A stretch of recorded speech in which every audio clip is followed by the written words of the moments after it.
साधु। नमो तस्स भगवतो अरहतो सम्मा संबुद्धस्स।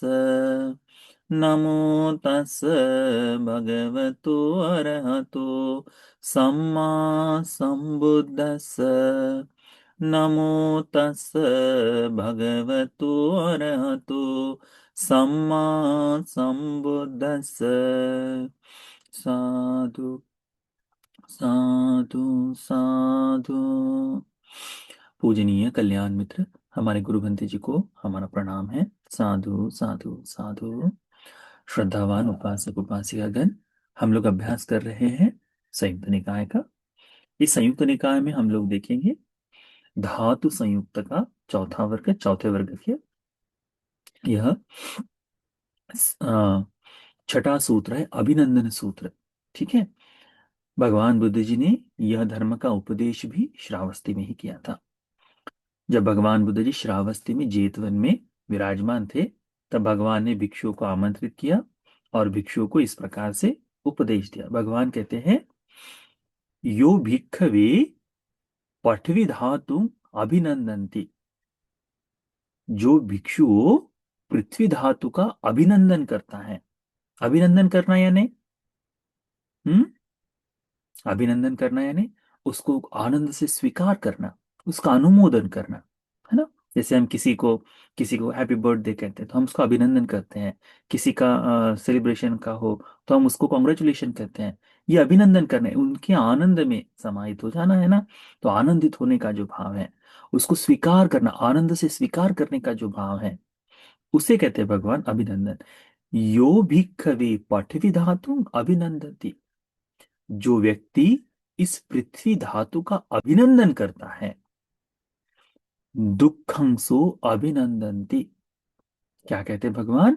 वह दुख का अभिनंदन करता है। यानी आनंद से किसी वस्तु को स्वीकार कर लेना, उसमें शामिल हो जाना, उस खुशी में, है ना, उसको अभिनंदन कहते हैं। आनंद से स्वीकार करने के भाव को, कि तुम्हारा जन्मदिन है, तुमको बहुत बहुत शुभकामनाएं, तुम्हारे इस सुख को मैं भी अनुमोदन करता हूं करके वह। तो वैसे ही पृथ्वी धातु का कोई अभिनंदन करता है तो वह दुख का ही अभिनंदन करता है। तो उसका कारण क्या हो जाए? क्योंकि वह अभिनंदन करते समय उसके स्थिर होने के भाव को भूल जाता है, उसके नष्ट होने के भाव को भूल जाता है। जिस प्रकार से पश्चात बाद में जब इन चीजों में परिवर्तन देखा जाए तो वो दुख को देखता है, अरे मैं तो जिसके प्रति मन लगाया था वो तो इस तरह से हो गया है करके, है ना। तो वह भगवान कहते हैं कि पृथ्वी धातु का कोई अभिनंदन करे तो वो दुख का अभिनंदन करना ही है करके भगवान कहते हैं। और फिर भगवान कहते हैं, यो दुखम अभिनंदन्ति। जो इस दुख का अभिनंदन करता है, अपरिमुक्तो सो दुख स्माति वदामि। वह इस दुख से मुक्त नहीं हो सकता। जो इस दुख का अभिनंदन कर ले, वो दुख से मुक्त नहीं हो सकता। यदि कोई स्वीकार कर ले कि अरे मेरा जीवन ही दुख है, तो क्या उस दुख को दूर करने का कोई अभ्यास प्रयास करेगा? नहीं करेगा, क्योंकि मानसिक रूप से वो बंध चुका है। ऐसा ही होता है सामान्यतः। यदि कोई बालक को बचपन से ये सिखा दे कि तुम गरीब हो, तुम्हें पढ़ने लिखने का कोई अधिकार नहीं, तुम आगे बढ़ नहीं सकते, तो बचपन से वो यदि उसी तरह से सुनते आ रहा है और जिस समय वो स्वीकार कर ले, क्या होगा? उसके बाद में उसका मन नहीं लगेगा, पढ़ना नहीं चाहिए, हमारे लिए नहीं है। और वो मानसिक रूप से स्वीकार करने के बाद आगे बढ़ने का विचार त्याग देता है। इसी प्रकार से इसमें भी होता है कि दुख का को जो स्वीकार कर ले, दुख का जो अभिनंदन कर ले, वह इस दुख से मुक्त नहीं हो पाता। कि मेरे जीवन में ये तो दुख सदा के लिए लगा हुआ है। वह यह भी नहीं जानता कि दुख भी एक कर्म का विपाक मात्र है, वह भी परिवर्तित हो जाता है करके, वो नष्ट हो सकता है। इस बात को स्वीकार नहीं हो पाता। क्योंकि दुख का अभिनंदन कर लिया है उसने, उसको आनंद से स्वीकार कर लिया है उसने, इसीलिए। तो भगवान बुद्ध जी कहते हैं कि पृथ्वी धातु का अभिनंदन करना दुख का अभिनंदन है, दुख का अभिनंदन करना उस दुख से मुक्त होने से दूर हो जाना है, वह इस दुख से दूर नहीं हो सकता।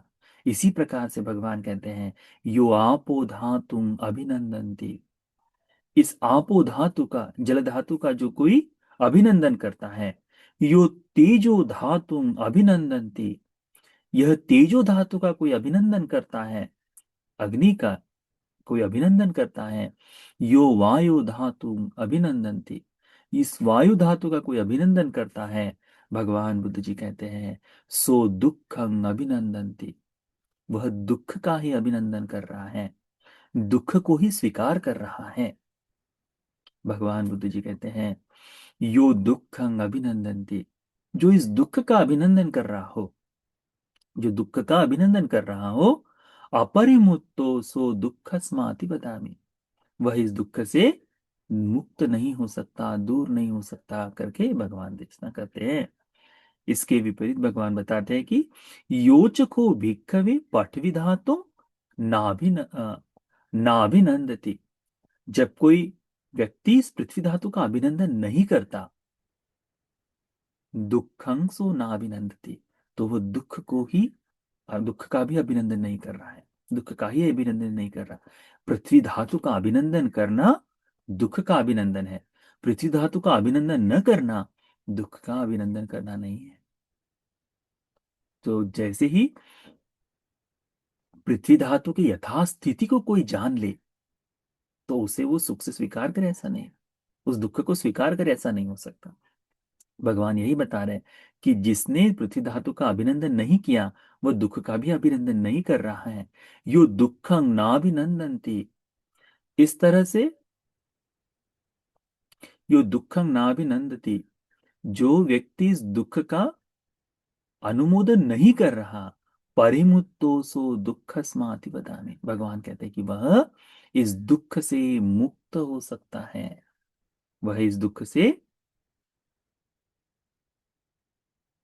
वह इस दुख से मुक्त हो जाता है करके भगवान कर, जिसने इस धातु का अभिनंदन नहीं किया वह इस दुख से मुक्त है करके भगवान कहते हैं परिमुक्तो सो दुख स्माति बदामी, वह इस दुख से मुक्त ही है करके भगवान बुद्ध जी कहते हैं। यानी हम इस दुख में पड़े किस लिए हैं, क्योंकि हम इसका अभिनंदन करते हैं, परंतु जैसे ही दुख का अभिनंदन करना नष्ट कर दे तो इस दुख से हम दूर हो जाते हैं, मुक्त हो जाते हैं।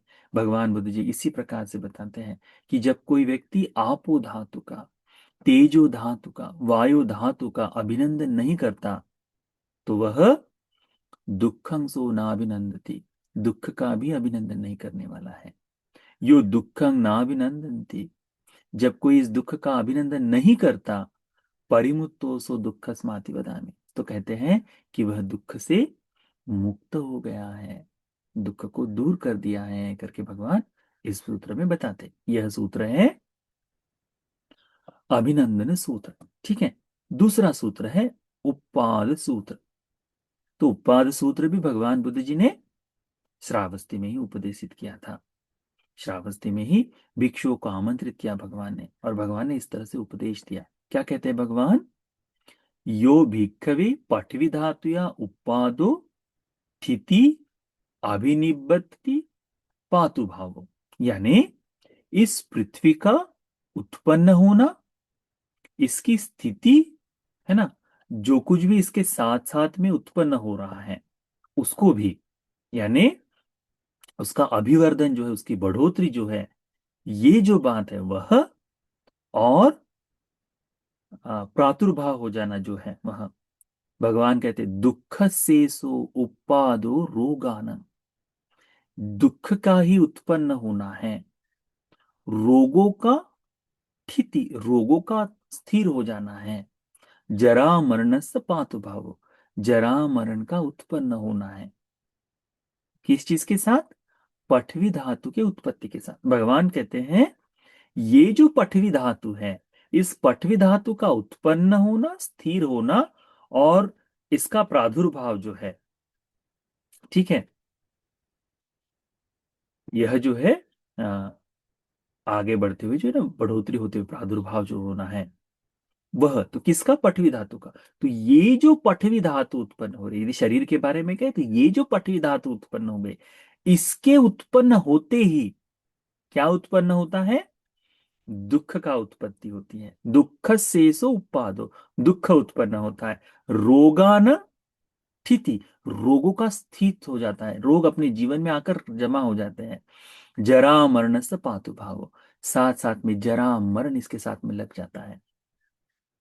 जरा मरण इस शारीरिक पटरी धातु के साथ चला रहा है ना। किसी का है ऐसा जरा मरण की जो रुक गया हो कि ये मेरी पृथ्वी है, पर अब मुझे जरा मरण नहीं होगा, नहीं, जरा आएगी, मरण होगा ही। जरा यानी बुढ़ापा, बुढ़ापा आएगा, मृत्यु आएगी। किसके साथ, इस पठवी धातु के साथ ये तत्व बंधा हुआ है। तो जब कोई व्यक्ति कहे कि मुझे ये पठवी धातु चाहिए, तो क्या साथ साथ में मांग रहे हैं, वो मांग रहे हैं दुख का उत्पन्न होना, रोगों का इस जीवन में स्थिर हो जाना, और जरा मरण, ये साथ में उत्पन्न होने वाली वस्तुओं की कामना करते हैं। भगवान कहते हैं कि इस पृथ्वी धातु को इस तरह से कोई देखे कि पृथ्वी धातु उत्पन्न होते होते ये सब उत्पन्न होता है। इसी प्रकार से आपो धातु या तेजो धातु या वायु धातु या उपादो तिथि अभिनिबद्धति पातु भाव, इस आपो धातु का, तेजो धातु का, वायु धातु का उत्पन्न, स्थिति, आगे बढ़ोतरी, बढ़ना और प्रादुर्भाव हो जाना, ये सारी चीजें दुख से सो उपादो रोगानं थिति जरा मरण सपातु भाव। तो यह दुख का ही उत्पन्न होना है, रोगों का स्थिर हो जाना है, और जरा मरण का इस लोक में उत्पन्न हो जाना है करके भगवान कहते हैं। योचको भिक्कवे पठवी धातु या निरोधो, इस पृथ्वी धातु का कोई निरोध करता है, इसकी रोकथाम हो जाती है। वह वुपसमो अर्थांगमो, वुपसम यानी संपूर्णता, खत्म हो जाना, यानी दूर हो जाना, अर्थांगम यानी नष्ट हो जाना, अभी ये उस समय अस्तित्व में नहीं है, ऐसी स्थिति में आ जाना।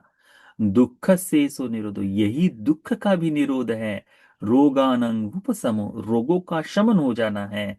जरा मरण सत्थांगमो, जरा मरण का खत्म हो जाना है। किस चीज से, जब कोई पृथ्वी धातु का निरोध करे, उसको समाप्त करे, शमन करे, अथांगम करे, संपूर्ण नष्ट कर दे, तो वह दुख का ही निरोध कर रहा है, रोगों का ही शमन कर रहा है, जरा मरण को नष्ट कर रहा है, खत्म कर रहा है। यो आपो धातुया, यो तेजो धातुया, यो वायो धातुया निरोधो उपशमो अथांगमो, यह जो आपो धातु का, तेजो धातु का, वायु धातु का निरोध है, वुपसम है, अथांगम है, इसका शमन और इसका नष्ट होना है।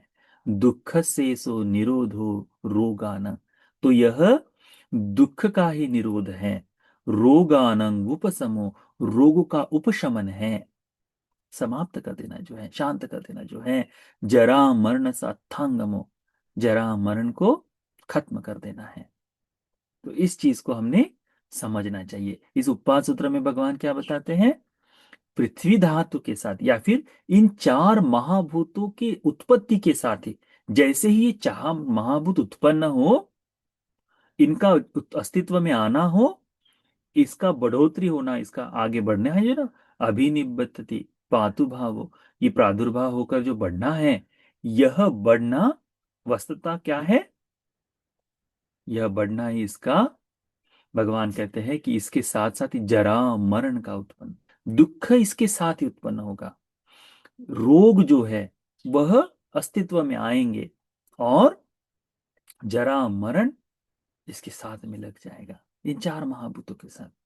तो हमारे शरीर को यदि देखें, इन चार महाभूतों से बना है, इन चार महाभूतों के साथ ये सत्यता नहीं है, ये सत्यता है कि हमारे शरीर में ये लगा हुआ है।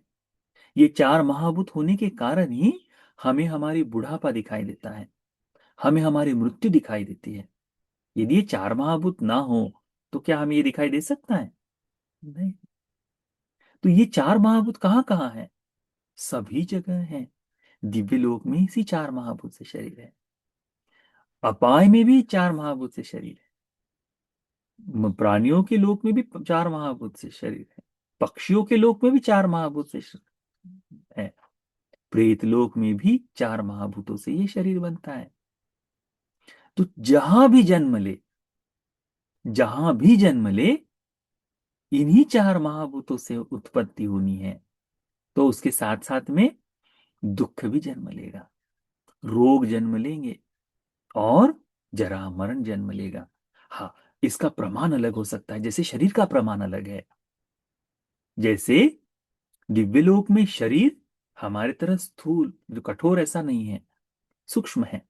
तो वहां का बुढ़ापा भी बड़ा सूक्ष्म है, पहनी हुई मालाएं मुरझा जाती हैं, है ना, शरीर से बदबू आना शुरू हो जाती, ये उसका जरा मरण है।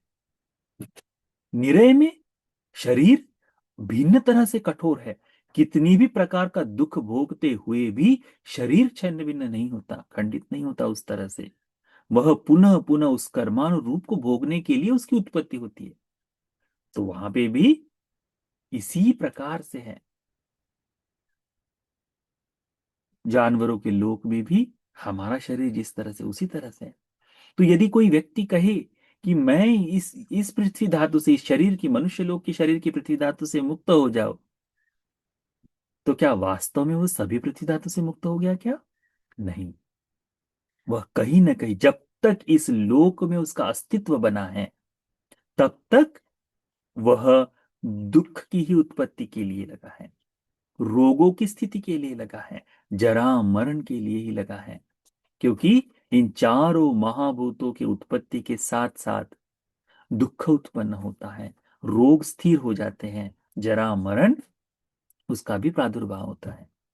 तो भगवान कहते हैं, जो व्यक्ति इसका निरोध करे, पृथ्वी इन चारों महाभूतों का निरोध देखे, है ना, इसका अथांगम देखे, इसका शमन करे, उपशमन करे, भगवान कहते हैं तब वह दुख को ही दूर करने वाला, है ना, जरा मरण को नष्ट करने वाला, इस संपूर्ण इसमें इससे मुक्त हो जाने वाला व्यक्ति है करके भगवान बताते हैं। इसीलिए हमें इन सूत्रों को, इस पृथ्वी धातु के प्रति ममत्व का त्याग करते हुए धर्म का अभ्यास करने के लिए, यह चार आर्य सत्य को बोध कर लेने के लिए, यह सारा पुण्य, इस धर्म का उपदेश उपकारी हो जाए। साधु साधु।